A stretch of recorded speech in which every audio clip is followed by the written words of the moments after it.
নমস্কার বন্ধুরা, সুবচনের সাহিত্য সভায় আপনাদের স্বাগত জানাই। ধারাবাহিকভাবে পড়ে শোনাচ্ছি শরদিন্দু বন্দ্যোপাধ্যায়ের ঐতিহাসিক উপন্যাস গৌর মল্লার। ইতিমধ্যেই আমি 10টি পর্ব পড়ে ফেলেছি। আজ একাদশ পর্ব। শরদিন্দু বন্দ্যোপাধ্যায়ের ঐতিহাসিক কাহিনী ছাড়াও অজস্র গল্প রয়েছে। বাংলা সাহিত্যে তাঁর অবদান অনস্বীকার্য। শুরু করি আজকের পর্ব। একবিংশ পরিচ্ছেদ, নরক। রাজপুরীতে প্রবেশ করিবার সময় বজ্রের পা কাঁপিয়া গেল, চোখের দৃষ্টি ঝাপসা হইল, কণ্ঠের নিকট বাষ্পপিণ্ড উঠিয়া কণ্ঠ রুদ্ধ করিয়া দিল। পিতৃপুরুষের ভবনে এই তাহার প্রথম পদার্পণ। রাজপুরীতে দীপ জ্বলিয়াছে, কিন্তু পুরীর পিছন দিকে বেশি আলো নাই। কুহু আলো আঁধারির ভিতর দিয়া এক সংকীর্ণ সোপানের সম্মুখীন হইল। রাজ অবরোধের দাসী কিঙ্করীদের ব্যবহারের জন্য এরূপ সোপান অনেক আছে। কুহু বজ্রের হাত ধরিয়া উপরে চলিল। দ্বিতলের এক কোণে কুহুর কক্ষ, দূরে একটা প্রদীপ জ্বলিতেছে। কুহু নিজ দ্বারের সম্মুখে উপস্থিত হইয়া দেখিল তাহার দাসী মালতী দ্বারের দুপাশে দুই পা ছড়াইয়া বসিয়া আছে। বজ্রকে পিছনে রাখিয়া কুহু আগাইয়া গেল। মালতী উঠিয়া কুহুর পিছনে চোখ বাঁকাইয়া চাহিল। অবরোধে পুরুষের আবির্ভাব মালতীর নিকট নূতন নহে, তবে এই মানুষটি নূতন বটে। আবছায়া আলোতে দেখিয়াও চাহিয়া থাকিতে হয়। কুহু বজ্রকে যথাসম্ভব আড়াল করিয়া বলিল, মালতী, তোকে আর দরকার নেই, তুই যা। মালতী চোখ ঘুরাইল, অঙ্গভঙ্গি করিল, তারপর দুষ্টামি ভরা সুরে বলিল, এত রাত্রিরে কোথায় যাব গো ঠাকুরুন? কুহু ফিসফিস করিয়া বলিল, তোর মনের মানুষ নেই? যা, তার কাছে যা। আজ আর ফিরতে হবে না, একেবারে কাল সকালে ফিরিস। মালতী এক গাল হাসিল। তাহাকে আর দ্বিতীয়বার বলিতে হইল না। অঞ্চল প্রান্ত উড়াইয়া সে চলিয়া গেল। কুহু বজ্রকে লইয়া ঘরে প্রবেশ করিল। ভিতর হইতে দ্বারের খিল আঁটিয়া দিল।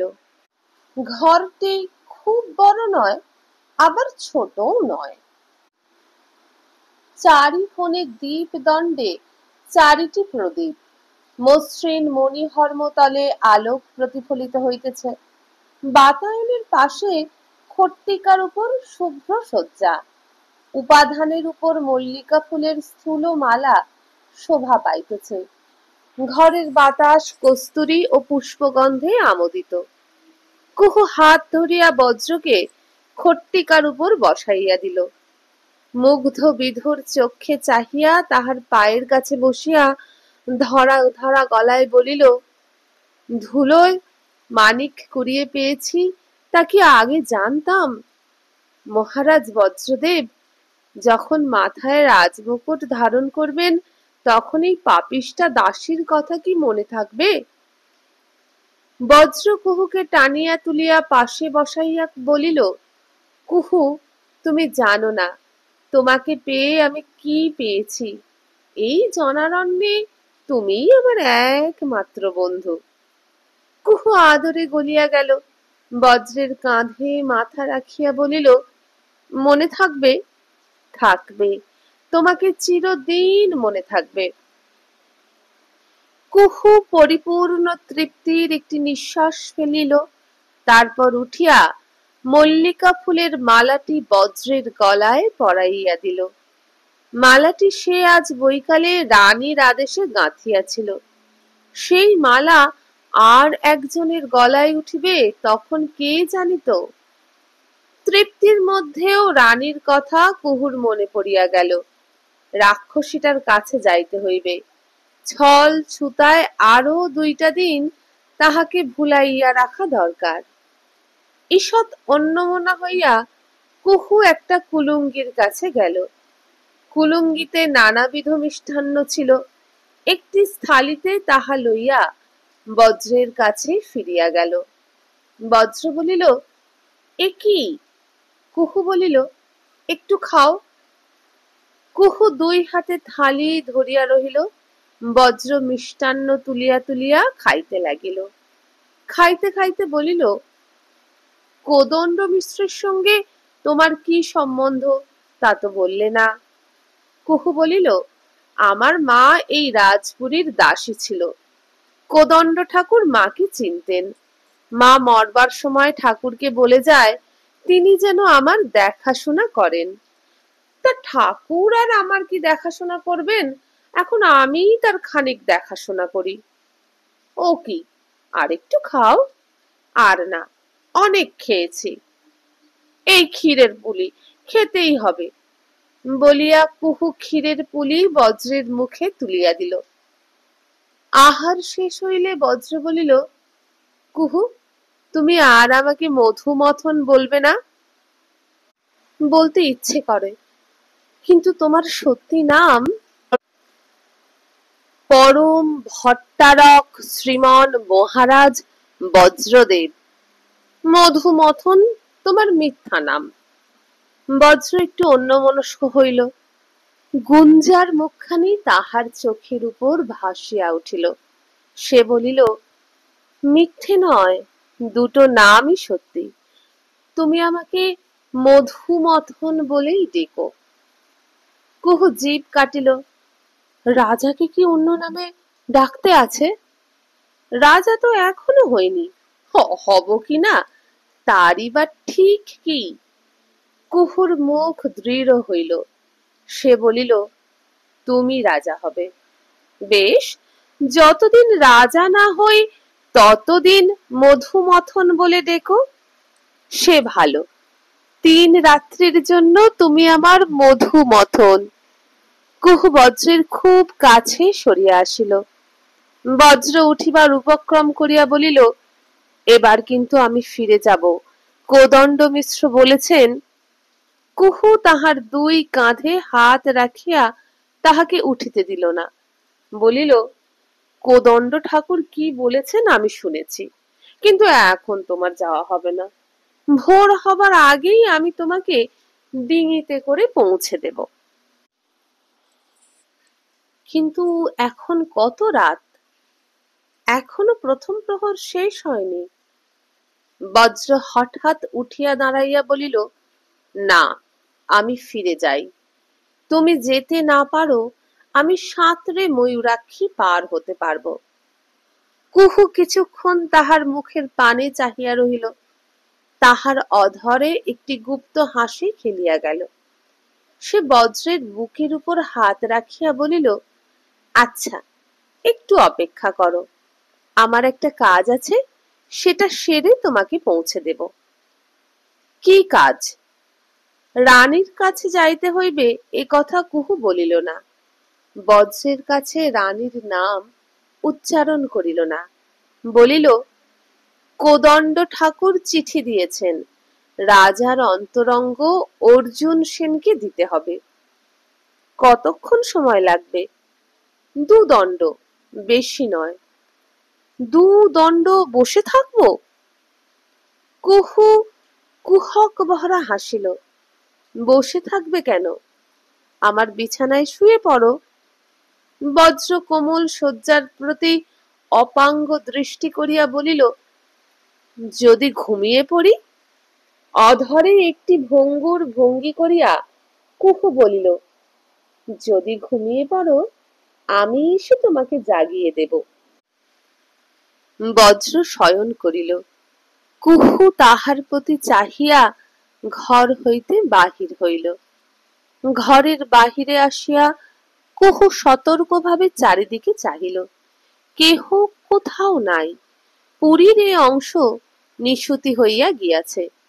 কুহু নিঃশব্দে দ্বারের শিকল তুলিয়া দিয়া দ্রুত পদে সিঁড়ির দিকে চলিল। চতুস্থলে রানী শিখরিণীর শয়নকক্ষ। কুহু প্রবেশ করিলে রানী অর্ধোত্থিতা হইয়া প্রশ্ন বিস্ফারিত চক্ষে চাহিলেন। ব্যজনরতা দাসী কুহুর ইঙ্গিতে সরিয়া গেল। কুহু মনে মনে যে কাহিনী গড়িয়াছিল তাহাই ম্রিয়মাণ কণ্ঠে বলিতে লাগিল। আজও পানশালা বন্ধ, সৌন্ডিক কোথায় চলিয়া গিয়াছে। সম্ভবত আগন্তুক যুবকও নিজের দেশে ফিরিয়া গিয়াছে, কিন্তু এ বিষয়ে নিঃসংশয়ে কিছু জানিবার উপায় নাই। পানশালা শূন্য। এদিকে কুহুর অবস্থা শোচনীয়। হাঁটিয়া হাঁটিয়া তাহার পা দুইটা আর কিচ্ছু নাই। এখন দেবী আজ্ঞা করুন, সে কি করিবে? দেবী প্রজ্বলিত চক্ষে বলিলেন, তুই দূর হয়ে যা, দূর হয়ে যা, দূর হয়ে যা, তোর মুখ দেখতে চাই না। কুহু করুণ নত মুখে দাঁড়াইয়া রহিল। তারপর যুক্ত করে প্রণাম করিয়া ক্লান্ত মন্থর পদে দ্বারের দিকে চলিল। দ্বারের বাহিরে গিয়া সে একবার চকিত বঙ্কিম গ্রীবাভঙ্গি করিয়া চাহিল। তাহার চক্ষে প্রচ্ছন্ন বিদ্রূপ নিমেষে দেখা দিয়া নিমেষ মধ্যে অন্তর্হিত হইল। তারপর সে দ্রুত পদে রাজার প্রমোদ ভবনের দিকে চলিল। অন্তরঙ্গ অর্জুন সেন রাজার কাছেই আছে। তাহাকে কদণ্ড মিশ্রের লিপি দিয়া রানী শিখরিণীর সর্বনাশের ব্যবস্থা পাকা করিয়া তবে সে নিজের ঘরে ফিরিয়া যাইবে। রানী শিখরিণী কিন্তু কুহুর ওই চকিত কটাক্ষ দৃষ্টি দেখিয়াছিলেন। তিনি শয্যায় উঠিয়া বসিলেন। ব্যর্থতার ক্রোধ অপগত হইয়া তাহার ললাটে সংশয়ের ভ্রুকুটি দেখা দিল। ব্যজনকারিণী দাসী ফিরিয়া আসিয়া আবার রানীকে বাতাস করিবার উদ্যোগ করিলে রানী জিজ্ঞাসা করিলেন, বললি কুহু কোন দিকে গেল দেখলি? বললি চমকিয়া বলিল, তা তো দেখিনি দেবী, নিজের ঘরেই গিয়েছে বোধ হয়, দেখবো না, থাক। রানী শিখরিণী আরো কিছুক্ষণ অধর দংশন করিতে করিতে চিন্তা করিলেন। তারপর সহসা শয্যা হইতে নামিয়া বস্ত্রাঞ্চল সংবরণ করিতে করিতে বলিলেন, বললি আয় আমার সঙ্গে, কুহুর ঘরে আমাকে নিয়ে চল। বললি ভীত চক্ষে রানীর পানে চাহিল। রানীর মুখ দেখিয়া তাহার বুক শুকাইয়া গেল। মুখ দিয়া কথা বাহির হইল না। সে নীরবে অগ্রবর্তিনী হইয়া রানীকে পথ দেখাইয়া চলিল। কুহুর শয্যায় শয়ন করিয়া বজ্র ঘুমাইয়া পড়িয়াছিল। বাতায়ন দিয়া নদীর জল ছোঁয়া বাতাস প্রবেশ করিয়া তাহার কপালে বুকে স্নিগ্ধ করাঙ্গুলি বুলাইয়া দিতেছিল। আজ দ্বিপ্রহরে বজ্র ঘুমাইয়াছিল বটে, কিন্তু তাহার দেহের গ্লানি দূর হয় নাই। কুহুর কোমল শয্যায় শুইয়া মৃগমদ ও পুষ্পগন্ধে আকৃষ্ট হইয়া সে গুঞ্জার স্বপ্ন দেখিতেছিল। গুঞ্জা যেন তাহার পাশে বসিয়া তাহার মুখের পানে চাহিয়া হাসিতেছে, বুকে কপালে হাত বুলাইয়া দিতেছে, বলিতেছে, তোমার মাথায় ও কি সোনার মুকুট? ছি ছি, ফেলে দাও, আমি তোমাকে পলাশ ফুলের মালা পরিয়ে দেব। গুঞ্জা, কুঁচবরণ কন্যা, কিন্তু এ কে? এ তো গুঞ্জা নয়, এ কি কুহু? না, কুহুর মুখ এত সুন্দর নয়, গুঞ্জার মুখ তো এত সুন্দর নয়। মুখখানা যেন চেনা চেনা। কি তপ্ত নিঃশ্বাস, বুকের উপর পড়িয়া যেন বুক পুড়াইয়া দিতেছে। গুঞ্জা কোথায় গেল? এই নারীর চোখের দৃষ্টি এত তীব্র কেন? না না, মনে পড়িয়াছে, রানী শিখরিণী। কিন্তু না না, গুঞ্জা কোথায়? রানী শিখরিণী সরিয়া গেল, দ্বার খুলিয়া বাহিরে কাহার সহিত কথা কহিল, আবার দ্বার বন্ধ করিয়া ফিরিয়া আসিল। তাহার হাতে একগুচ্ছ ধূম নিঃসন্ধি ধূপ ও শলাকা। কিসের ধূপ? রানী শলাকাগুলি তাহার মুখের কাছে নাড়িতেছে। ধূপের গন্ধে মাদকতা আছে। বজ্রের শরীর যেন বিবশ হইয়া আসিতেছে। শরীরে অনুভূতি আছে, চেষ্টা নাই। মন কিন্তু সজাগ। সে জাগিয়া আছে, তবু যেন ঘুমাইয়া স্বপ্ন দেখিতেছে। তাহার চোখে রানী নিদালির মন্ত্র পড়িয়া দিয়াছে। প্রাণপণ চেষ্টা করিয়াও সে চোখের পাতা খুলিতে পারিতেছে না, অথচ সে জাগিয়া আছে, সমস্তই অনুভব করিতেছে। গুঞ্জা, তুমি কোথায়? সোনার মুকুট ভালো নয়, তুমি আমাকে পলাশ ফুলের মালা পরাইয়া দাও। গুঞ্জা, তুমি কি রানীর ছদ্মবেশে আমার কাছে আসিয়াছ? তাই কি তোমাকে চিনিতে পারিতেছি না? কুচবরণ কন্যা। রাজার প্রমোদ ভবন অবরোধ হইতে অনেকখানি দূরে, প্রাসাদের অন্য প্রান্তে। কুহু অলিন্দ দিয়া সেই দিকে চলিল। কখনো এক প্রস্থ সোপান অবরোহণ করিয়া, কখনো এক প্রস্থ আরোহণ করিয়া খদ্যোতের মতো নিঃশব্দ সঞ্চারে চলিল। যতই প্রমোদ ভবনের কাছে আসিতে লাগিল, ততই বাদ্যযন্ত্রের শব্দ স্পষ্টতর হইতে লাগিল। ঝনি ঝমকি, ঝনি ঝমকি। অবশেষে কুহু প্রমোদ কক্ষের দ্বারে পৌঁছিল। প্রমোদ কক্ষটি আয়তনে বৃহৎ, কিন্তু সর্বত্র সমভাবে আলোকিত নয়। মধ্যস্থলে অনেকগুলি উচ্চ দীপদণ্ড চক্রাকারে সাজানো রহিয়াছে। ছাদ হইতে শৃঙ্খল লম্বিত দীপাধার ঝুলিতেছে।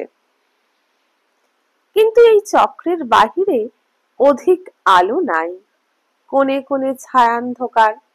কক্ষে অনেকগুলি মানুষ ইতস্তত বিক্ষিপ্ত রহিয়াছে, তাহা সহসা ধরা যায় না।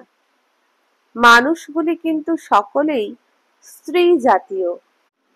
এমন কেহ নাই যে রূপসী ও নবীনা নয়। তাহাদের বেশভূষা সংক্ষিপ্ত। বুকের কাঁচুলি কাহারও আছে, কাহারও নাই। তাহারা গুচ্ছে গুচ্ছে হর্মতলে বসিয়া আছে। কেহ বা আস্তরণের উপর অঙ্গ এলাইয়া দিয়াছে। যাহারা আলোকচক্র হইতে দূরে আছে, তাহাদের অস্পষ্ট ভাবে দেখা যাইতেছে। আলোকচক্রের মাঝখানে এক বিরল বসনা সভানন্দিনী নৃত্য করিতেছে। আলোক বিভ্রান্ত প্রজাপতির ন্যায় তাহার নৃত্যের ভঙ্গি। তাহাকে ঘিরিয়া বসিয়া তিনটি যুবতী বীণা, মৃদঙ্গ ও মঞ্জিরা বাজাইতেছে। ঝনি ঝমকি, ঝনি ঝমকি। রাজা অগ্নিবর্মা যে এই কক্ষে আছেন, তাহা সহসা লক্ষ্যগোচর হয় না। কেন্দ্রীয় দীপচক্র হইতে অল্প দূরে একটি স্তম্ভে পৃষ্ঠ অর্পণ করিয়া তিনি বসিয়া আছেন। অগ্নিবর্মার অস্থিসার মুখে শ্মশ্রু গুম্ফ নাই, বক্ষ কেশহীন, মাথার চুল নারীর মতো দীর্ঘ। তিনি স্থিমিত চক্ষে নর্তকীর পানে চাহিয়াছেন। ছাগ চক্ষুর ন্যায় ভাবলেশহীন চক্ষুর্দয়, কিন্তু তাহাদের অভ্যন্তরে প্রচ্ছন্ন উন্মাদনা। কুহু উঁকি দিয়া দেখিল, কিন্তু ভিতরে প্রবেশ করিল না। অর্জুন সেন রাজার অন্তরঙ্গ, নিজস্ব বৈদ্য। সর্বদা রাজার সন্নিধানে থাকা তাহার কর্তব্য। কিন্তু কুহু প্রমোদ কক্ষের ছায়াচ্ছন্ন কোণে কোণে দৃষ্টি প্রেরণ করিয়াও তাহাকে দেখিতে পাইল না। ভিতরে নৃত্যের তাল ক্রমে দ্রুত হইতেছে। দ্বারের কাছে এক বিপুল কায়া প্রৌঢ়া রমণী খোলা তরবারি হস্তে বসিয়া আছে। সে এই প্রমোদ কক্ষের দৌবারিকা, কিন্তু দ্বার রক্ষার দিকেও তাহার দৃষ্টি নাই, নৃত্যের দিকেও তাহার দৃষ্টি নাই। সে বসিয়া বসিয়া ঢুলিতেছে। কুহু দ্বারের বাহিরে দাঁড়াইয়া দ্বিধায় পড়িল। অন্তরঙ্গ অর্জুন সেনকে সে কোথায় খুঁজিয়া বেড়াইবে? খুঁজিলেই কি পাওয়া যাইবে? কুহু ভাবিল, আজ থাক, কাল পত্র দিলেই হইবে। নিজের ঘরের দিকে কুহুর মন টানিতেছিল। কুহু ফিরিবার জন্য পা বাড়াইয়াছে, দেখিল অলিন্দ দিয়া অর্জুন সেন আসিতেছে। তাহার পিছনে এক কিঙ্করী, কিঙ্করীর হস্তে পূর্ণ পান পাত্র। অন্তরঙ্গ অর্জুন সেনের বয়স ৩৫, নধর মসৃণ আকৃতি, মাথায় তৈলসিক্ত কুঞ্চিত কেশ, কুঞ্চিত গুম্ফ, চক্ষু দুটি উজ্জ্বল, যেন সর্বদাই বাষ্পোৎফুল্ল। কুহুকে দেখিয়া সে গতি শ্লথ করিল। কিঙ্করীকে বলিল, তুমি মহারাজকে পানীয় দাও গিয়ে, আমি যাচ্ছি। কিঙ্করী প্রমোদ কক্ষে প্রবেশ করিল। কুহু মৃদু স্বরে অর্জুন সেনকে কোদণ্ড মিশ্রের বার্তা জানাইল ও সংকেত লিপি দিল। অর্জুন সেনের বাষ্পোৎফুল্ল চোখে একটু কৌতুক দেখা দিল। সে স্নিগ্ধ স্বরে বলিল, অমাবস্যার রাত্রি, ভালো, নিবন্ত প্রদীপে ফুঁ দেয়া বই তো নয়, তা দেব। আর্য কোদণ্ড মিশ্রকে আমার প্রণাম দিয়ে বলো, শ্রী মহারাজ একদিন আমাকে অম্বষ্ঠ বৈদ্য বলেছিলেন, সে কথা আমার মনে আছে। কুহু একবার অর্জুন সেনের স্নিগ্ধ মুখের পানে চাহিল, একবার দ্বারের ভিতর দিয়া পান পাত্র হস্তে উপবিষ্ট মহারাজের দিকে দৃষ্টি প্রেরণ করিল, তারপর নিঃশব্দ ক্ষিপ্র চরণে ফিরিয়া চলিল। দ্বাবিংশ পরিচ্ছেদ, বিষ মন্থন। কুহুর ঘরের বাইরে অলিন্দের প্রদীপটি নিব নিব হইয়াছিল। তাহার অস্থির প্রতিচ্ছায়া ভৌতিক আকার গ্রহণ করিয়া প্রাচীর গাত্রে নৃত্য করিতেছিল। কুহু কোনো দিকে না চাহিয়া নিজের কক্ষের দ্বারের সম্মুখে আসিয়া দাঁড়াইল। হাত তুলিয়া শিকল খুলিতে গিয়া থমকিয়া গেল। শিকল খোলা! কুহুর বুক দুরু দুরু করিয়া উঠিল। সে দ্বারে হাত রাখিয়া চাপ দিল। দ্বার খুলিল না, ভিতর হইতে অর্গল বন্ধ। কুহুর দেহের রক্ত হিম হইয়া গেল। সে বুদ্ধিভ্রষ্টের মতো দ্বারের দিকে চাহিয়া দাঁড়াইয়া রহিল। এই সময় পিছন হইতে কেহ তাহার স্কন্ধ স্পর্শ করিল। কুহু ভীতচক্ষে ঘাড় ফিরাইয়া দেখিল বল্লী। বল্লী তাহার হাত ধরিয়া দূরে টানিয়া লইয়া গেল। ফিস ফিস করিয়া বলিল, আজ তুমি মরেছ কুহু। কুহু চাপা গলায় বলিল, আমার ঘরে কে দৌড় দিয়েছে? তা এখনো বোঝনি? রানী, তোমার ঘরে কি কেউ ছিল? ছিল কেউ, বুঝেছি, কিন্তু তাকে আর পাবে না। রানী তাকে বশ করেছে। তোমার নাগর শক্ত মানুষ বলতে হবে, বশীকরণ ধূপ দিয়ে তবে তাকে বশ করতে হয়েছে। গলা আরো নিম্ন করিয়া বল্লী যাহা দেখিয়াছিল এবং যাহা অনুমান করিয়াছিল তাহা বলিল। শুনিয়া কুহু হাত কামড়াইল। বল্লী বলিল, হাত কামড়ালে কি হবে? এখন পালাও, রানী যদি তোমাকে পায় তোমার ধরে মাথা থাকবে না। কুহু তাহা বুঝিয়াছিল। রানীর ঈপ্সিত বস্তু সে নিজের জন্য লুকাইয়া রাখিয়া রানীকে মিথ্যা বলিয়াছে। রানী তাহা জানিতে পারিয়াছে। ধরা পড়িলে আর রক্ষা নাই। রানী তাহাকে তুষানলে পুড়াইয়া মারিবেন। কুহু আর কাল বিলম্ব না করিয়া রাজপুরীর কুটিল চক্রবুচ্ছের মধ্যে অন্তর্হিত হইল। কুহু শৈশব হইতে রাজ অবরোধে পালিত, অবরোধের অন্ধি সন্ধি তাহার নক্ষ দর্পণে। সে একটি অতি নিভৃত গূঢ় কক্ষে গিয়া লুকাইয়া রহিল। এখন তাহাকে কেহ খুঁজিয়া পাইবে না। ধুলামলিন অন্ধকার কোটরে একাকিনী বসিয়া উত্তপ্ত নিঃশ্বাস ফেলিতে ফেলিতে কুহু তীব্র প্রতিহিংসা চিন্তায় মনের বলগা ছাড়িয়া দিল।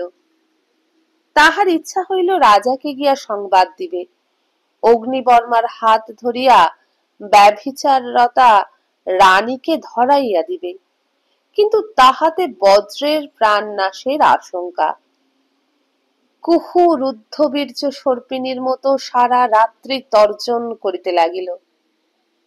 তৃতীয় প্রহরের ভেরি বাজিয়া গেলে কুহু নিঃশব্দে উঠিয়া গুপ্ত কক্ষের বাহিরে আসিল। রাত্রি শেষ হইয়া আসিতেছে, রাজপুরীর অলিন্দ পথে শীতল বায়ু প্রবাহিত হইতেছে, চারিদিকে গাঢ় তমরিসা, একটি দীপও জ্বলিয়া নাই। নিজের দ্বারের কাছে আসিয়া কুহু সন্তর্পণে হাত দিয়া অনুভব করিল দ্বার খোলা। সে কক্ষে প্রবেশ করিল। কিছুক্ষণ নিস্পন্দ ভাবে অন্ধকারে দাঁড়াইয়া শুনিল শয্যা হইতে একজনের নিঃশ্বাস প্রশ্বাসের শব্দ আসিতেছে। কুহু দ্বার বন্ধ করিয়া দিল, ঘরের কোণে গিয়া কম্পিত হস্তে প্রদীপ জ্বালিল, তারপর ছুটিয়া গিয়া শয্যার পাশে দাঁড়াইল। বজ্র চক্ষু মুদিয়া শুইয়া আছে, ধীরে ধীরে তাহার নিঃশ্বাস পড়িতেছে। কুহু তাহার বাহু ধরিয়া নাড়িল, কানে কানে নাম ধরিয়া ডাকিল, মধুমথন। বজ্র কিন্তু জাগিল না। ইহা কি নিদ্রা, না মাদকতা জনিত মহাচ্ছন্নতা? বজ্রের সর্বাঙ্গে দৃষ্টি বুলাইয়া কুহুর কিছুই বুঝিতে বাকি রহিল না। বল্লী না দেখিয়াও যাহা অনুমান করিয়াছিল তাহা সত্য। কুহু দন্তে অধর কাটিয়া রক্তাক্ত করিল। এদিকে রাত্রি ফুরাইয়া আসিতেছে, রানী চলিয়া গিয়াছে বটে, কিন্তু আবার কখন তাহার কি মতি হইবে কে জানে। কুহু ত্বরান্বিত হইয়া বজ্রের পরিচর্যা আরম্ভ করিল। মারণ উচাটন বশীকরণের যেমন ঔষধ ও প্রক্রিয়া আছে, তাহার প্রতিষেধক ঔষধ প্রক্রিয়াও আছে।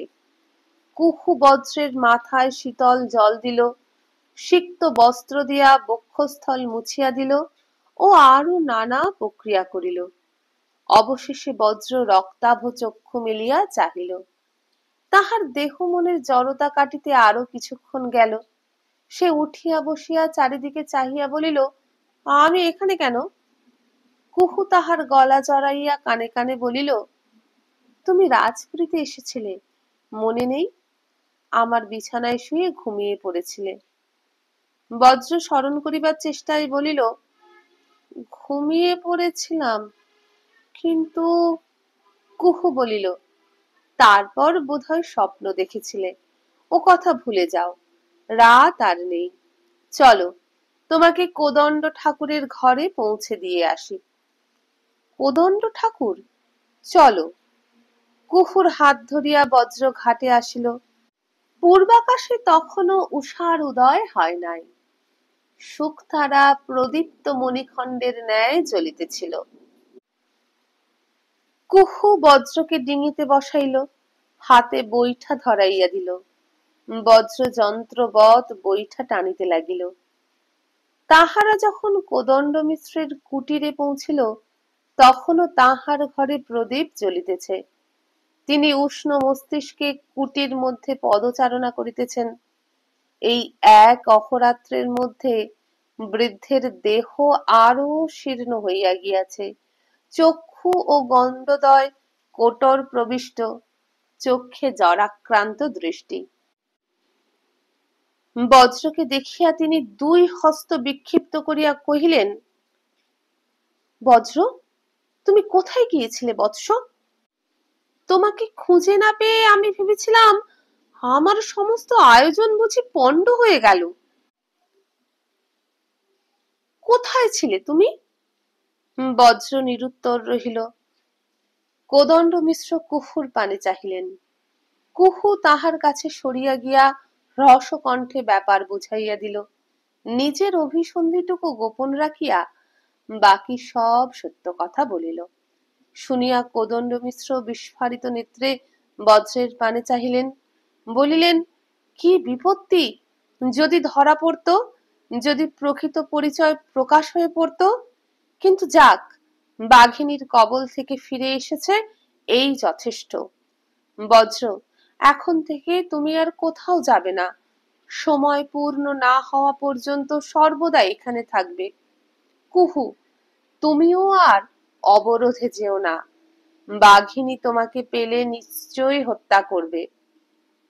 কুহু প্রজ্বলিত চক্ষে বলিল, আমি ফিরে যাব। এমন ভাবে লুকিয়ে থাকবো যে রানীর সাধ্য নেই আমাকে খুঁজে বার করে। কোক বর্মা রানীকে চুল ধরে টেনে নিয়ে যাবে, নিজের চোখে দেখবো, তবে আমার বুক ঠান্ডা হবে।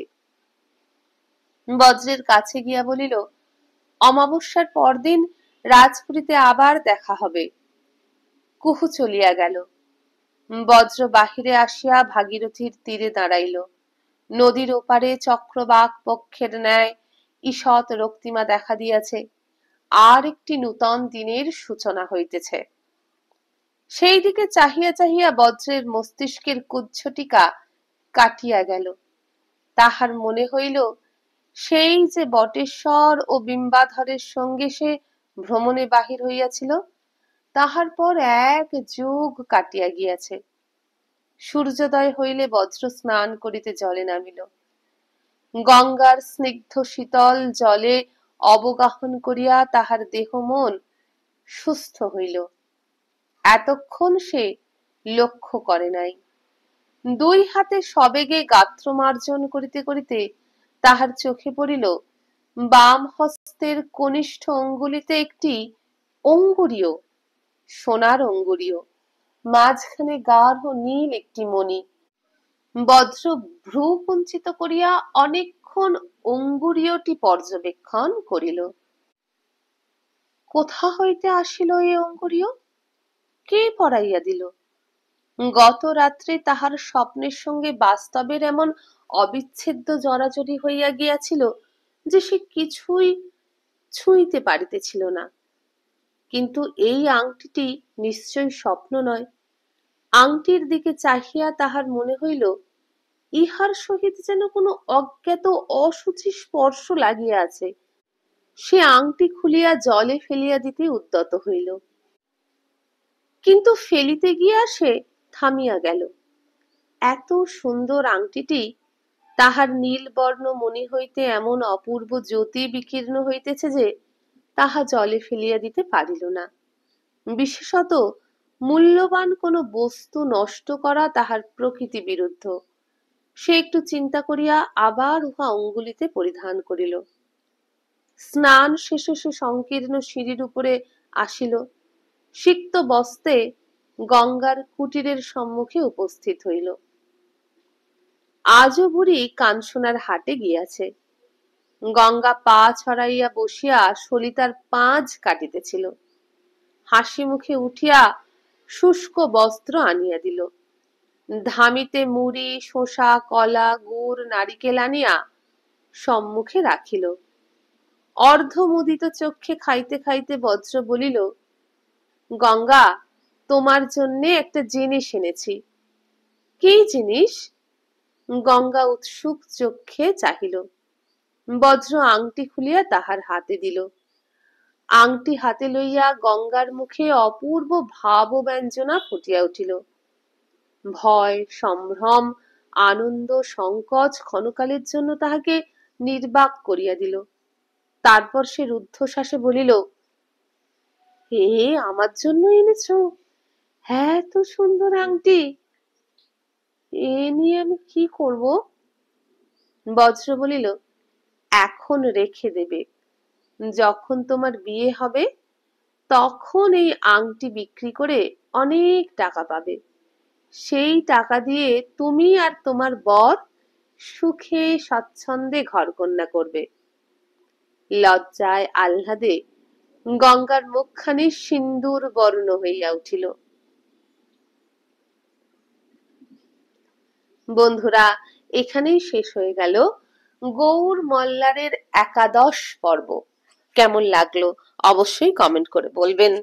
যদি ভালো লাগে একটা লাইক করবেন, বন্ধুদের সঙ্গে ভিডিওটা বেশি বেশি করে শেয়ার করবেন। আর যদি আমার চ্যানেলে এখনো সাবস্ক্রাইব করে না থাকেন তাহলে সাবস্ক্রাইব করে আমার মনোবল বাড়াবেন। ও আর একটা কথা, যদি শুনতে চান এরকমই আরো গল্প, তাহলে এই ভিডিওর নিচে বারে যেখানে আমার চ্যানেলের নাম দেয়া আছে সেটা ক্লিক করুন। চ্যানেলের হোম পেজ খুলে যাবে। হোম পেজ খুলে গেলে পাবেন প্লেলিস্ট। সেখানে থরে থরে গল্প সাজানো আছে আপনাদেরই জন্য। সেগুলো শুনুন। আজকের মতো আমায় বিদায় দিন। নমস্কার।